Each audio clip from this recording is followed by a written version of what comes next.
Salam sejahtera bagi kita semua. Senang dapat bertemu kembali bersama saya, Pastor Charles Sebastian, dalam channel YouTube kita, Bro Semesta. Apa kabar saudara-saudari? Saat ini kita sudah memasuki hari Minggu biasa yang ketiga. Dan pada hari Minggu ini kita akan merenungkan panggilan Tuhan. Kita semua dipanggil untuk bertobat, untuk percaya agar kita dapat ikut dalam kerajaannya. Saudara-saudari terkasih, saya baru saja berbincang-bincang dengan seorang teman pastor yang sudah merayakan 25 tahun imamatnya. Dalam bincang-bincang kami, pastor itu mengungkapkan permenungannya. Mengapa saya yang dipanggil oleh Tuhan? Kalau saya ingat, katanya, puluhan orang teman sekelas saya, mulai dari seminari menengah hingga ke seminari tinggi. Saya bukan yang paling pintar. Saya bukan yang paling rajin. Saya bukan yang paling baik. Saya bukan yang paling terampil.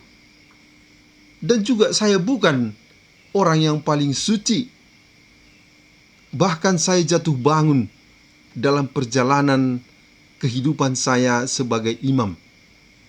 Tetapi mengapa saya tetap bertahan hingga 25 tahun merayakan pesta perak imamat saya ini? Akhirnya dari permenungannya, pastor kita ini berkata, saya semakin menyadari bahwa Tuhan memanggil saya sekaligus untuk semakin percaya dan juga untuk selalu tetap bertobat. Tuhan memanggil siapa saja yang dikehendakinya untuk bekerja sama dengan Dia untuk mewartakan kabar sukacitanya. Saudara-saudari, dari bacaan pertama kita dengar bahwa Allah menyuruh Yunus untuk menyampaikan pesannya kepada orang-orang Niniwe. Yunus tidak bersedia sebenarnya untuk misi ini. Pertama, dia melarikan diri, namun kembali Allah menangkap dia dan mengutus dia untuk mewartakan pesannya kepada orang-orang Niniwe. Kali ini Yunus pergi dan memberitakan bahwa 40 hari lagi Niniwe akan ditunggang balikkan. Dan orang-orang Niniwe percaya kepada Allah. Maka mereka bertobat. Mereka memaklumkan puasa dari yang kecil hingga kepada yang dewasa. Bahkan hewan peliharaan mereka pun ikut melaksanakan ulah pertobatan. Melihat itu, Allah menyesal atas bencana yang telah direncanakannya bagi orang-orang Niniwe. Dan Dia tidak jadi menurunkan bencana itu karena melihat orang-orang Niniwe percaya dan bertobat. Begitulah Allah memberikan pelajaran yang sangat berharga bagi kita. Kita manusia kadang-kadang melihat orang yang berdosa, kita ingin menjauhkan dan membiarkan dia hancur dalam kedosaannya.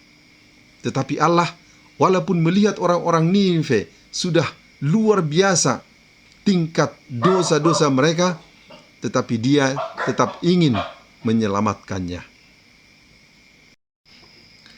Dari bacaan Injil kita mendengar bahwa sesudah Yohanes Pemandi ditangkap, Yesus mulai tampil di hadapan umum. Dan Yesus mulai menunjukkan misinya, yakni dengan mewartakan kepada orang, kerajaan Allah sudah dekat, waktunya sudah datang. Dan Dia mengajak, bertobatlah dan percayalah kepada Injil. Ajakan Tuhan ini adalah ajakan kepada keselamatan.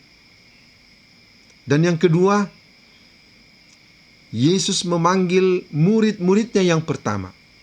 Hal yang sangat menarik dari panggilan murid-murid pertama ini, selain dari mereka dipanggil dari antara orang-orang yang sangat sederhana, kepada Simon dan Andreas, Yesus berkata, "Aku akan menjadikan kamu penjala manusia."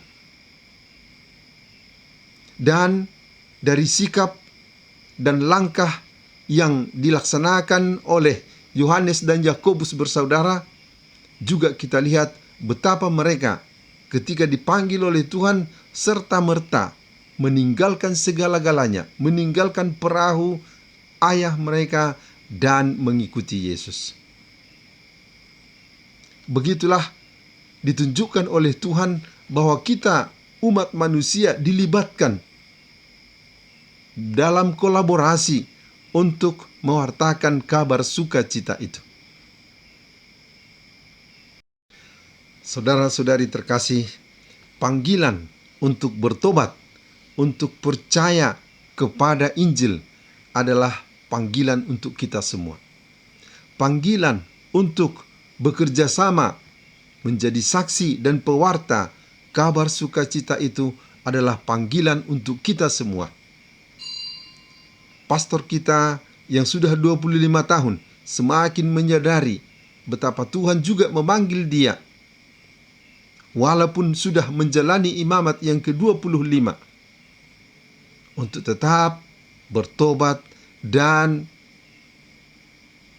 menyatukan diri dalam iman yang teguh dalam bekerja sama melaksanakan tugas bersama dengan Tuhan.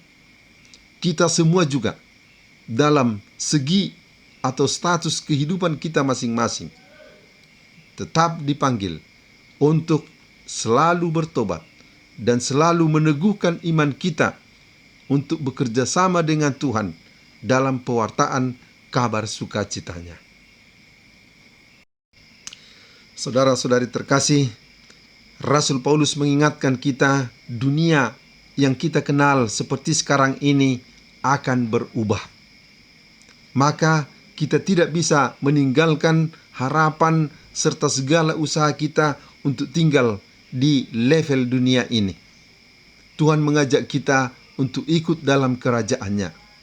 Untuk itu segala usaha, segala kehidupan kita arahkan kepadanya. Dan panggilan untuk selalu percaya, untuk selalu bersedia menjadi saksi dan pewarta kabar sukacitanya adalah panggilan kita agar kita sampai dapat beroleh ganjaran untuk ikut dalam keabadian dalam kerajaannya. Hingga di sini dulu permenungan kita kali ini. Salam sejahtera bagi kita semua. Pace e bene.